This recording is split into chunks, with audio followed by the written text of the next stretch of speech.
Finally मी जर्मनीला पोचले. खूप मस्त एक्सपिरियन्स होता. भीती तर होतीच, कारण पहिल्यांदाच मी ट्रॅव्हल करत होते आणि तुम्हाला माहितीच आहे की माझ्या सगळ्या गोष्टी म्हणजे जिमपासूनच्या सगळ्या गोष्टी मी तुमच्यासोबत शेअर करत असते. कारण एकच आहे की मला असं वाटतं की ज्या स्त्रीनं हिंमत केली आणि ज्या स्त्रीला काही करावंसं वाटतं आयुष्यामध्ये ती काहीही करू शकते तुमच्या स्वतःच्या बळावर.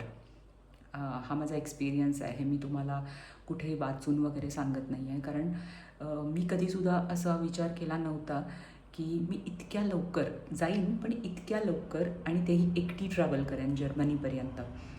तर मी आता जिथे आहे हे तनिषचं किचन आहे. तनिष माझा मोठा मुलगा जो जर्मनीला असतो, तर हे त्याचं किचन आहे. इथं बऱ्याच गोष्टी त्यांनी ठेवल्या. तिथं वर कपाटं आहेत. त्याच्यासोबत त्याचे आणि 2-3 मित्रसुद्धा राहतात. तर इथे त्यांचं प्रत्येकाचं एक एक कपाट आहे. तर खूप छान सगळ्यांनी मॅनेज केलं आहे. स्वच्छ पण खूप ठेवलं आहे. मागे माझ्या फ्रीज आहे. त्यानंतर हा इथे मी बुके ठेवला आहे. काल मला तनिषनी माझ्यासाठी आणला होता फुलांचा बुके, तो इथे ठेवला आहे. इथून तुम्हाला बाहेर दिसत असेल की वेदर थोडंसं रेनी आहे. इथे थोडंसं काल पाऊससुद्धा झाला आणि थंड खूप आहे. म्हणजे जवळजवळ काल 10 डिग्री फक्त होतं आणि त्यामुळे खूप फ्रेश असं वाटतं आहे. ऊन नाही आहे अजिबात. आणि आज सकाळीसुद्धा मी जेव्हा चेक केलं तेव्हा आज 80% पाऊस दाखवतं आहे. आज संध्याकाळी त्याचा कॉन्व्होकेशन सेरेमनी आहे, तर आता तिथे जायचं आहे.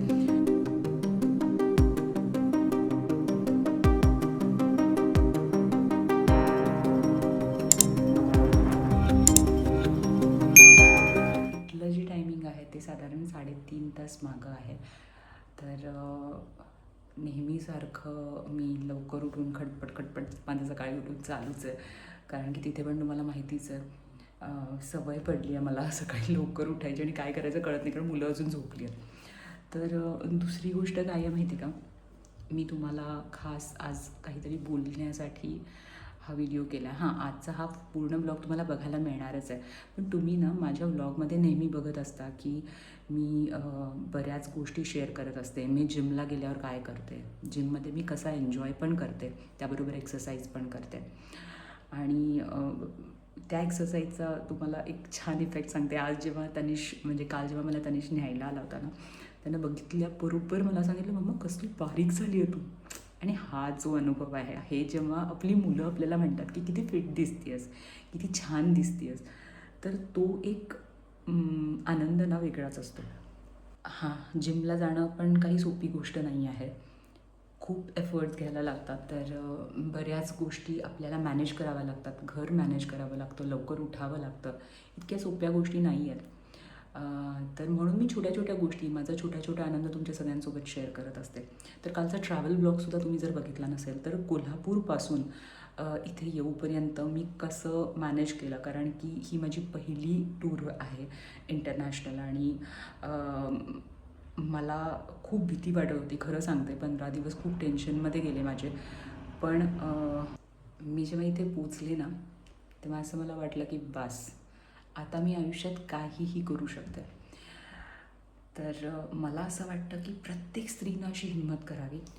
तर आता बघूया काय काय करायचं. आज अजून काही प्लॅन नाही आहे, पण तनिषचा सेरेमनी आज संध्याकाळी आहे. तो सकाळी तर काहीतरी प्लॅन करणारच आहे. तो आता उठला की बघूया. तोपर्यंत जरा नाश्त्याला काय करायचं मी विचार करते. मला काहीही सापडत नाही आहे. त्याला उठवायचं नाही आहे, पण बघू की काय आहे. थोडासा राईस काल केला होता त्यानं माझ्यासाठी. त्यानं पहिल्यांदा माझ्यासाठी राईस बनवला. मला इतकं मस्त वाटलं आणि खरंच गोड लागला. तर पहिल्यांदाच माझ्यासाठी काल भात केला होता आणि तो भात थोडा शिल्लक आहे. मग मी विचार करते की फोडणीचा भात करावा. त्याला खूप आवडतो फोडणी भात आणि आपल्या महाराष्ट्रीयन लोकांना सगळ्यांनाच आवडतो. तर बघू काय काय मिळतं बघते आणि मग चालू करते. आणि हा ब्लॉग पूर्ण आपला येणार आहे आजचासुद्धा, तर तो नक्की बघा. कालचा ट्रॅव्हल ब्लॉग बघायला विसरू नका की कोल्हापूर टू जर्मनी मी कसं ट्रॅव्हल केलं, काय काय प्रॉब्लेम्स आले, मी कसे फेस केले, नक्की बघा. फायनली साधारण 9:30 नाही 10:30 वाजता आम्ही थोडंसं वॉकला बाहेर पडलो. हे गार्बेज ट्रक आहेत आणि इथे या लोकांनासुद्धा तितकंच महत्त्व आहे किंवा तितकाच मान दिला जातो. हे आहे एसबान रेल्वे स्टेशन. हे आहे स्पेटकॉफ. स्पेट म्हणजे लेट आणि कॉफ म्हणजे बाय. म्हणजे सुपर मार्केट वगैरे जरी बंद झाले तरी हे 12 तास ओपन असतात. तुम्ही कधीही जाऊन इथून खरेदी करू शकता. पण एक मात्र आहे की ते ज्या रेटला देतील त्या रेटला आपल्याला ते घ्यावं लागतं. मग ते डबल किंवा ट्रिपल पण असू शकतं. हे आहेत झेब्रा क्रॉसिंगसाठीचे सिग्नल्स. इथे ग्रीन लाईट लागल्यावरच आपल्याला क्रॉस करता येतं, कारण गाड्या खूप वेगाने येत असतात. थोडं पुढे गेल्यानंतर इथं एक मस्त असं तळं आहे, एकदम स्वच्छ आणि शांत, खूप मस्त. इतकं बरं वाटलं ना इथं गेल्यावर. इथे एक बस थांबली होती आणि जर ती पॉजमध्ये असेल, इथं मागे ब्रेक किंवा पॉज असं काही लिहिलं असेल तर तुम्ही जाऊन त्यांना डिस्टर्ब करू शकत नाही. संध्याकाळी तनिषच्या ग्रॅज्युएशन सेरेमनीसाठी आम्ही निघालो. इथलं जे पब्लिक ट्रान्सपोर्ट आहे ते खूपच मस्त आहे. म्हणजे तुम्हाला खास टॅक्सी किंवा गाडीची गरजच पडत नाही. इथे एक ॲप आहे, ते यूज करतात पब्लिक ट्रान्सपोर्टसाठी, डिओटेक. तर त्याच्यावरून तुम्ही जर 63 युरोचा पास घेतला तर तुम्ही तो महिनाभर वापरू शकता. आणि तो पास तुम्ही जर्मनीमधल्या कुठल्याही सिटीमध्ये वापरू शकता जाण्यासाठी, कुठल्याही पब्लिक ट्रान्सपोर्टसाठी. आता दुपारचे 3 वाजलेत आणि आज तनिषचा कॉन्व्होकेशन सेरेमनी आहे. त्याला आम्ही चाललो आहे. साईडला तनिष्क आहे आणि त्याचा फ्रेंड बसला. तर आम्ही ज्या ट्रेनमध्ये आहे ही लोकल ट्रेन आहे, राईट तनिष? ही एसबान ट्रेन आहे. ही S Bahn is the above ground metros to move around the cities. आणि जे यांचे दुसरे अजून 2 ट्रेन आहेत, उहान इज द अंडरग्राउंड आणि आरी जी असतात regional, which takes you city to city. तर दर ट्रेनचं पर्पज वेगळं आहे. तर आपण आता एसबानमध्ये आहोत. तर आता आम्ही निघालो आहे. साधारण एक आम्ही 15 ते 20 मिनटात पोचणार आहे. 15 ते 20 मिनटात इथे पोचणार आहे. इतकं सुंदर शहर आहे ना, तुम्ही जितकं फिराल ना तितकं तुम्हाला फ्रेश वाटतं. कितीही चाला दमल्यासारखं वाटतच नाही. कार्यक्रम ज्या ऑडिटोरियममध्ये होता तिथे पोचण्यासाठी आम्ही एक 3-4 मेट्रो चेंज केल्या, पण प्रवास केल्यासारखं अजिबात वाटत नव्हतं. अगदी 15 ते 20 मिनटात आम्ही तिथे पोचलो. ही जी मेट्रोची तुम्हाला व्यवस्था दिसते ना, ही जवळपास 100 वर्षापेक्षा सुद्धा जुनी असेल.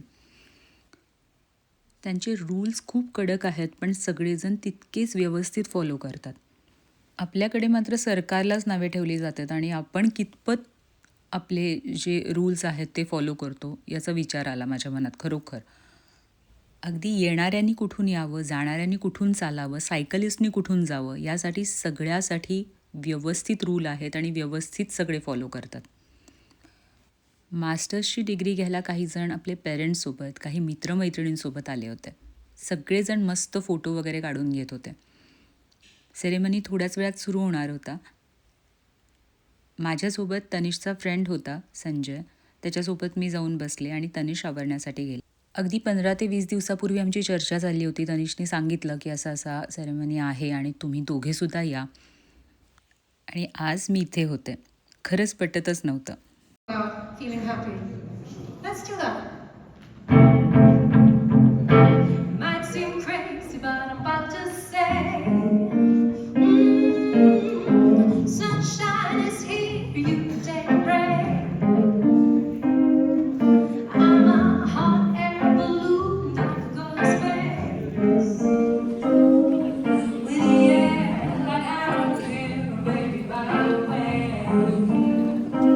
Because every kind of cat you home if you feel like a room without a roof. Because every kind of cat alone if you feel like happiness is the truth.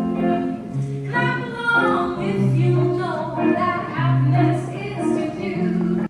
Allow me to briefly introduce myself. My name is Nadine Scharfenort and I serve as the Chancellor of the BBB Hochschule, as we say in German. It is the BBW University of Applied Sciences when we translate it into English language.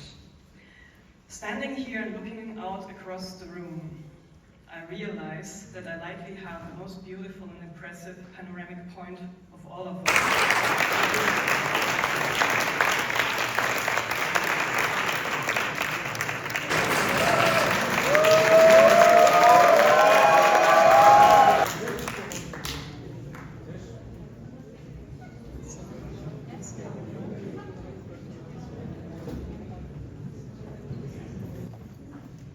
Okay, now we start. So, first of this group is Mr.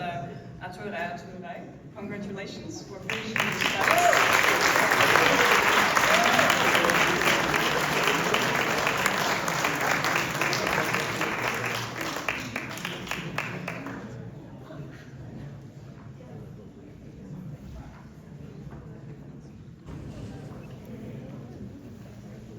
On my list is Mr. Tanis Dirai Patil.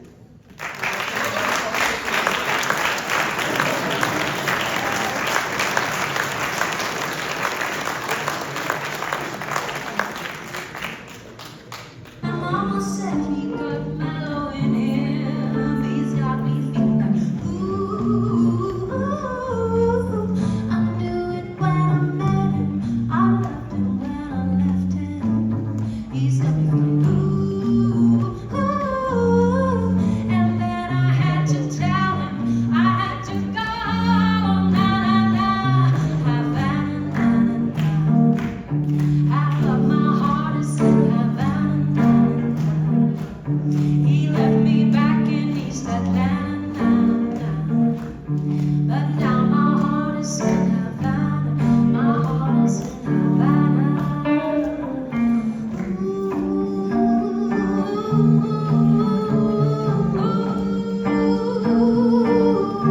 Eingeschrieben in den Master Real Estate Project Management. Und warum kommt sie heute auf die Bühne? Das ist Luisa Küchler.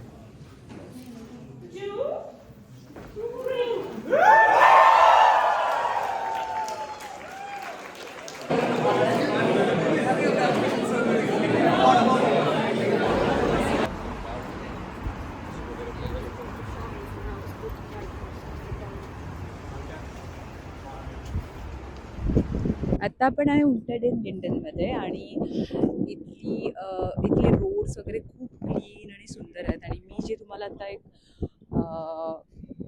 Wall दाखवणार आहे ती तनिष सांगेल. तनिष, त्या वॉलबद्दल काय सांगणार? Information त्या वॉलपाशी तुम्हाला गेल्यावर मी देईन त्याचं क्लिअर काय आहे आणि त्याचं सिग्निफिकन्स मेन काय आहे. Wait it's a restaurant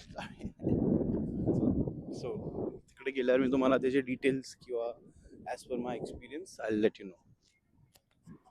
roads बघाल तर खूप सुंदर आहेत, ओपन कॅफेज आहेत, बसायला खूप छान आणि फ्रेश वातावरण आहे. आता संध्याकाळचे 7:30 वाजलेत पण तुम्ही बघत असाल तर पूर्ण उजेड आहे मस्त आणि सगळी लोक छान फिरतात.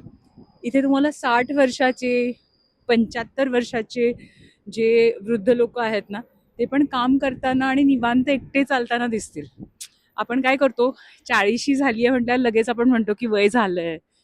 माझा मुलगा मला कायम सांगतो की तू इथं ये आणि बघ म्हणजे तुला कळेल की लोक कशी काम करतात. सो ॲक्च्युली इथं सीन कसं आहे, आपल्या इंडियासारखं आपल्याला वेल फॅमिली टुगेदर ऑल टुगेदर असं इथं नसतं सिस्टम. इकडे तुम्हाला स्वतःच लक्ष स्वतः द्यावं लागतं. इंडिपेंडंट वुमन जे आपण म्हणतो, जे आपल्या इंडियात पण काही वुमन्स म्हणतात, मग ते ॲक्च्युअल इंडिपेंडंट वुमनचं जे मिनिंग आहे ते जेही तुम्ही इकडं येणार किंवा rather than India, when you'll visit any other country, you'll understand what an independent woman or a masculine man is. It's not only about the woman, it's also about the men. आपण म्हणतो की मी पुरुष आहे आपल्या इंडियामध्ये किंवा आपली जी system आहे किंवा आपलं जे सोसायटी कल्चर आहे, तर तुम्हाला इकडे आल्यावर कळेल की ॲक्च्युअल पुरुष म्हणजे काय असतो. म्हणजे असं नाही की आपल्या इथं नाही आहे, तर इथं स्वतःहून जे खाणं पण बनवतात. म्हणजे the difference is the masculine man here also cook their own food, make their own laundry, and the women as well like lift the heavy weight, and they don't rely on anyone. That's the actual meaning of independent woman and a masculine man. तर आता तुम्हाला कळालं असेल तर मला अजिबात comment बॉक्समध्ये सांगू नका की आता 40शी झाली आहे 50शी झाली आहे आणि मला पण आता असं म्हणता येणार नाही. तर आपण आता ब्रँडनबर्ग गेटवरती आहोत किंवा आपण जर्मनमध्ये ब्रँडनबर्ग tor असं म्हणू शकतो. तर ह्याचं सिग्निफिकन्स सांगायला गेलं तर it was built in the 18th century आणि ह्याचं वर्ल्ड वॉर 2 मध्ये पण खूप मोठं सिग्निफिकन्स होतं आणि ह्याच्याजवळच east and west side Berlin divide झालं होतं. This was first known as peace wall. त्यानंतर ज्यावेळी 1989 मध्ये ज्यावेळी डिव्हिजन झालं, after that it was known for peace and unity. It is very controversial, so you can find about it. त्यानंतर तनिष, संजय आणि मी आम्ही एका रेस्टॉरंटमध्ये थोडं खायला गेलो. इटालियन रेस्टॉरंट होतं. आधी पिझ्झा ऑर्डर केला होता. टेस्ट अप्रतिम होती आणि त्यानंतर आम्ही पास्ता ऑर्डर केला आणि खूप फ्रेश आणि मस्त होता. त्यानंतर आम्हाला काही सामान घ्यायचं होतं म्हणून आम्ही सुपर मार्केटला गेलो. तनिषचं म्हणणं आहे की हे सगळ्यात छोटं सुपर मार्केट आहे, पण इथे टोमॅटोचेच एक 5, 6, 7 प्रकार होते.